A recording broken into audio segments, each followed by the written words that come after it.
you'll actually see this coming together as it's intended to be, or you'll see me tossing these parts out, one of the two. We don't have an option for fresh air necessarily. So this is an experiment. I've never used this stuff before. I don't know what we're up against.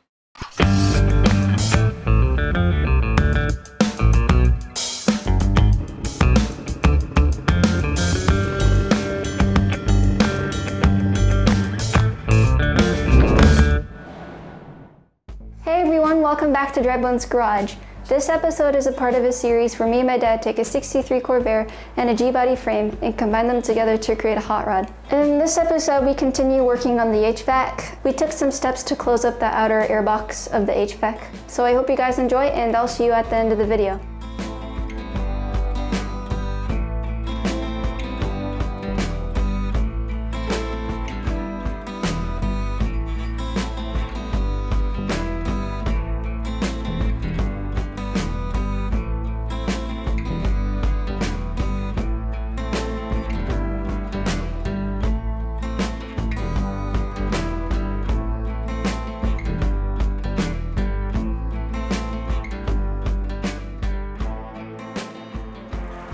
Get down in the firewall, that's where the markings are? Yep, that's what we're gonna have to cut out for the hose. And then we're gonna have to relieve this area for the heater box. But I figure that'll be just literally a simple matter of a box corner, slightly bigger than whatever we do on that, and we're good to go. We know exactly where it's gotta be. Okay, so we are waiting for a hood to set up. So this is kind of a last minute hodgepodge. Let's make some parts real quick for our heater box that's gonna go in Amanda's car. She's not feeling well right now and kind of busy trying to edit together a new episode for you guys. So I'm out here by myself for the moment, trying to bang some stuff together that we didn't think you really would wanna see. Mostly a whole lot of me pushing sanding blocks back and forth on these parts, trying to get them shaped up. We're getting pretty close on that hood though, so we'll be showing that to you pretty soon here. I'm not sure when it's actually going to come out in the episode, either before or after this, but we're kind of working 3 different projects at once, trying to get things done for you. Again, doing this quick and dirty because this is kind of an unplanned. I got more time than I really want or need, so I slapped this together without a whole lot of planning. I have to see how this works. I know the general shape that I need for these parts, so I'm kind of trying to form them up, and then we will graft them into the parent air duct system, I guess you would call it. If I have to, I can literally break these forms apart. Well, 2 of these anyways. The other one won't be a problem prying the piece out. Push comes to shove.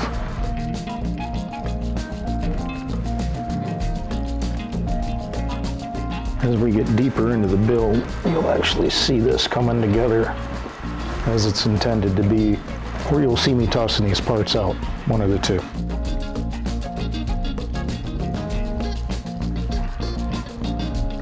This literally is nothing but a baffle in here and will be nothing but a baffle in the other part, so it's just going to be one layer.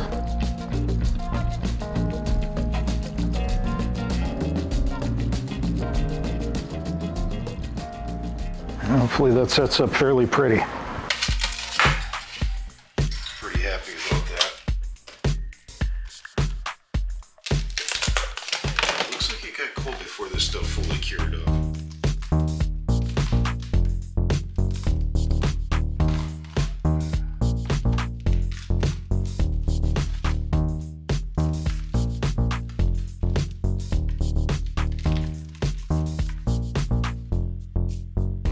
Just worked better than I originally thought it would. Nice. Win.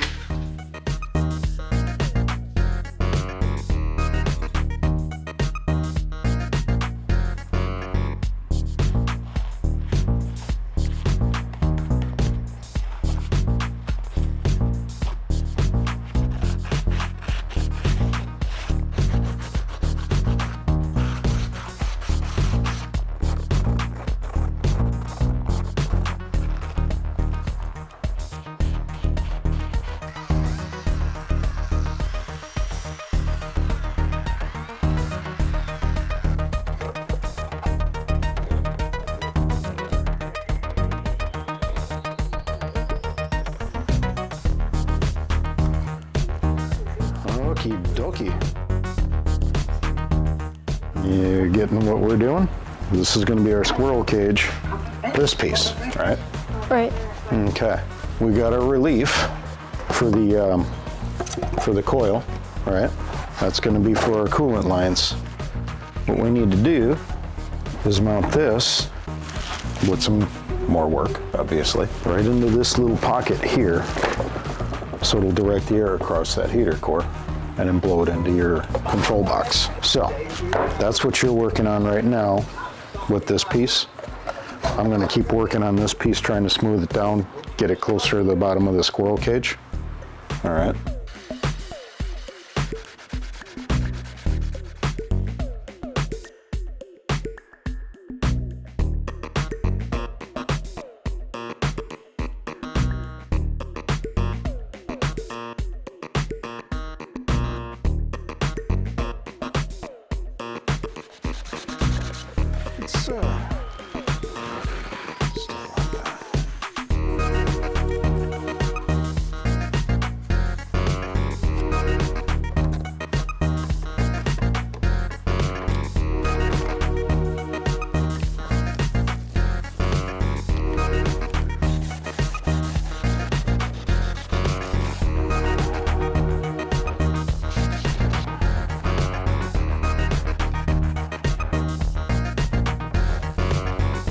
Actually not bad. Okay, that'll work.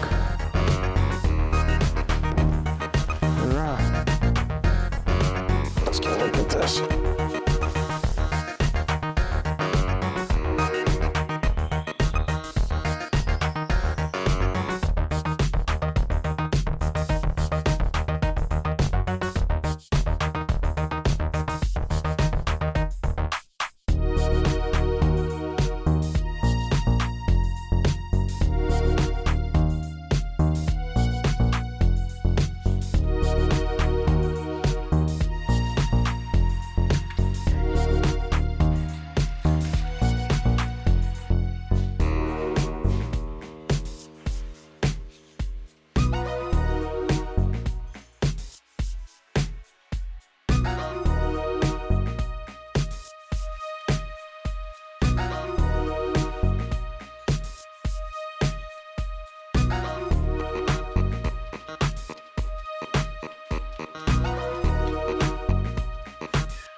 In order to use that Monza HVAC unit, we had to cut a relief. I guess this would have been what was on the outside of the firewall. We're rebuilding or replacing that and creating an interface for the interior half of that HVAC system. In order to make it fit and work behind the dash, we had to cut a relief into the ventilation, what would have been the cold air ventilation on the car from the factory.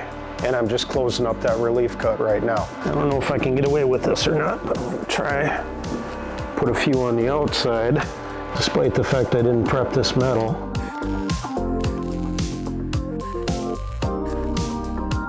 That should hold it well enough for me to do what I need to do.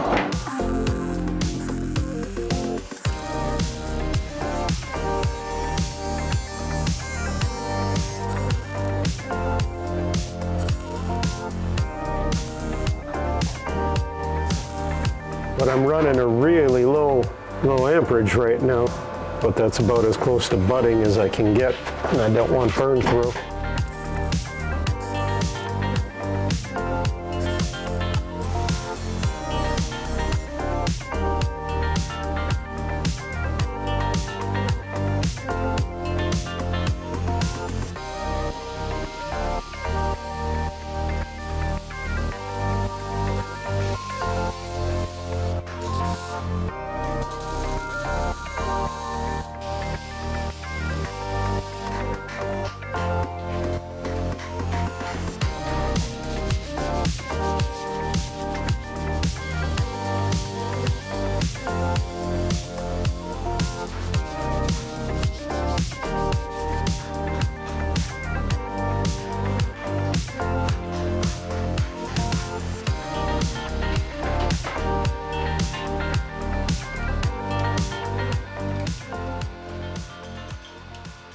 We'll probably want to put a shroud or something on this, you know, just so you're not looking at that squirrel cage. But then we're starting to get really bulky in here, and we're already losing a lot of that, you know, the visual of the Corvair, you know, the firewall and the ducting and whatnot that, you know, made this so kind of funky, and I don't know if you want to call it otherworldly, but retro-worldly jet age. And now we're introducing a whole lot of plastic to what was all metal.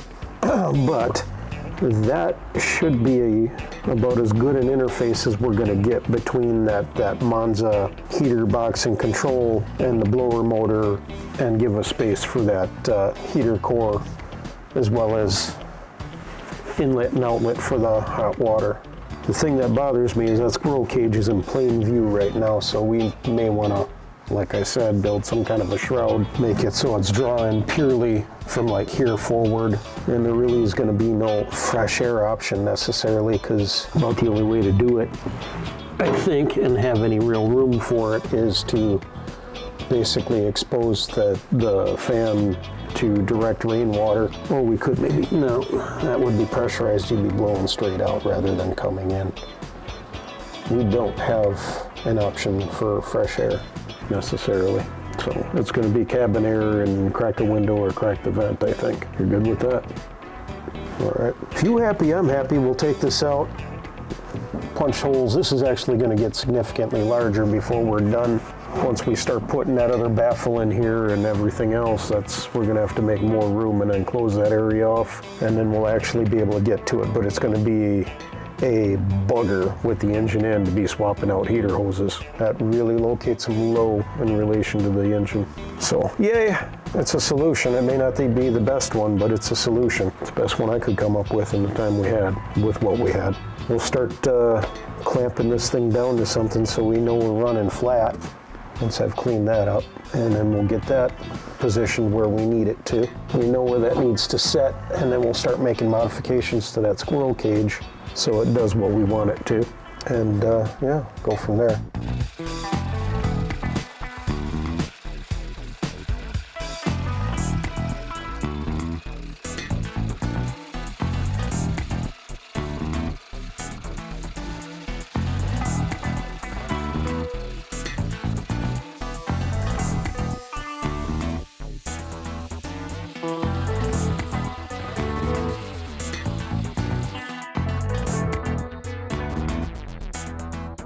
I think what we're going to do is, we are a little short back here, and this still needs to be laid flat, but this is sitting exactly where it needs to be in relation to everything else.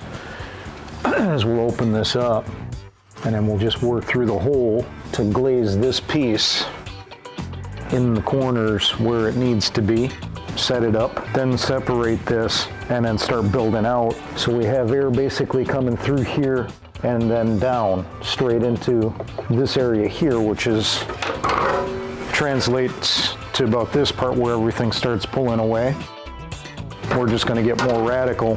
This is all going to be dead airspace once this is all closed up, so it doesn't matter how big this hole is as long as it's this side. So we're going to open this up so we can actually get in there and work a little bit, and then when we actually lay this back into the firewall, what I may do is, before we do any of the glazing, once this is cut and we've confirmed this is what we want, we may fit it to the firewall and just mark that out so we can get really close to whatever this ends up being without ever having to play guessing games or pull a motor.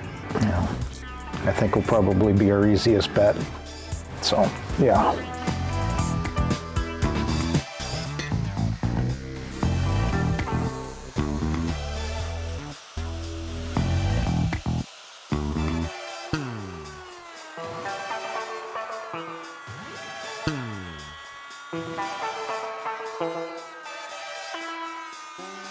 Okay, we'll have to play with this stuff because this will be seen from the firewall. If you're looking under the hood and poking around, we'll want to pretty this up. We'll have to play with this and pretty this up.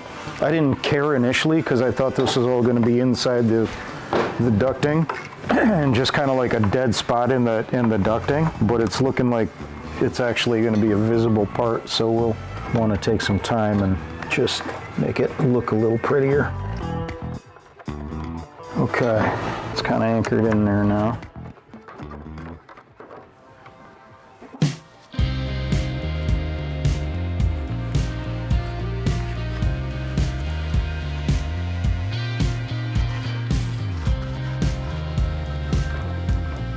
That should get clamped down so we don't end up with unpleasant surprises like I'm seeing in the makings already here. We'll clamp the snot out of that, see if we've got something that'll reach around all of this, clamp that down, kind of hold this piece where we want it to align against the actual ducting, your, what do they call this? Your blending box, blender, whatever. Lock that into place. This is already kind of locked where it has to go in relation to the heater core, and then we'll just start working that together. What is that? Something you ain't seen before. That is what the boaters use to thicken up their resin. Can I touch it? Yeah. And I think for this, we are just going to make a small batch of resin to try and glue this where it needs to be in relation to our, I'm not sure what you would call this, our primary ventilation box. I want to get this kind of locked down where it is, so what we're going to do is we're going to thicken some of this up and just kind of work it under and around this seam here to lock it in place, but I don't want it running all over the place or getting down in areas where it's not supposed to be and kind of binding this entire thing up, because essentially what we're making is epoxy, right? Right. So we don't want to glue this entire thing together, which is why I masked everything off.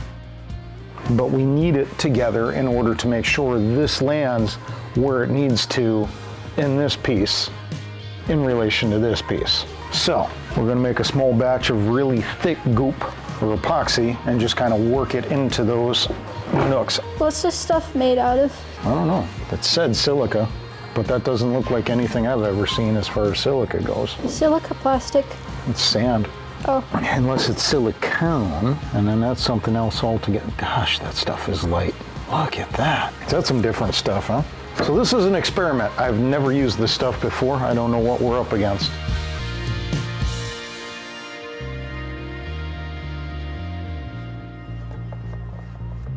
What does that smell like? Fiberglass? It's starting to smell like Bondo Oh, yeah. or body filler. It does.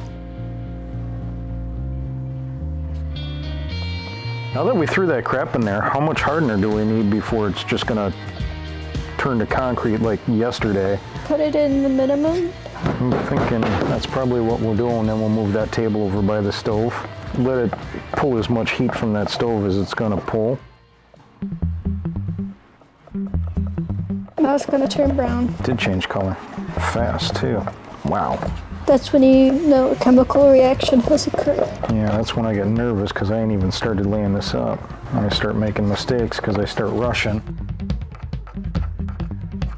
Wow, it is setting up. We'll just splooge it in there. More meat's more meat, right? Yeah. No, I'm not in love with it. But I think that'll lock it in place. It's just, ooh, it's gonna be a buzzard getting that out. I should have smeared that up with something. We're gonna be fighting with this thing. Hasn't that been the common theme throughout this fiberglass journey? Yeah.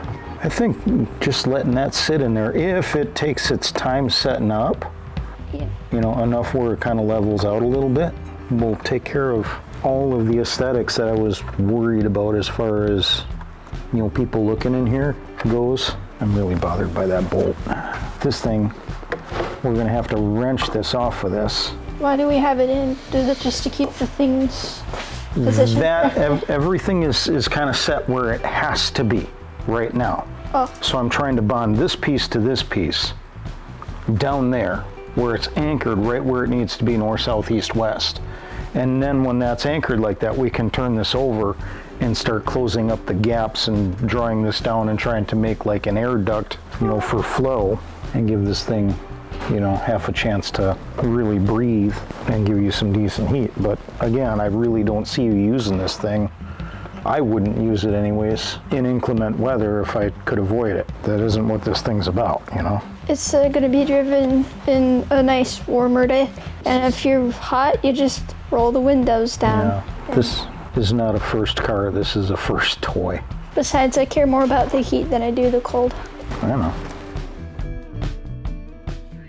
We did not get nearly as much spillover as I was expecting, so.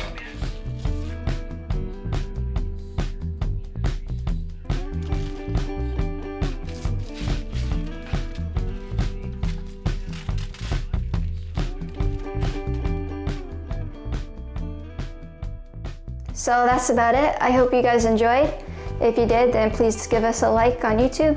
And if you really, really enjoyed it and want to see more of what we're going to be doing with this car in the future, please make sure to subscribe. Other than that, have a week full of joy and prosperity. Joy and prosperity. And I'll see you in the next video. Bye.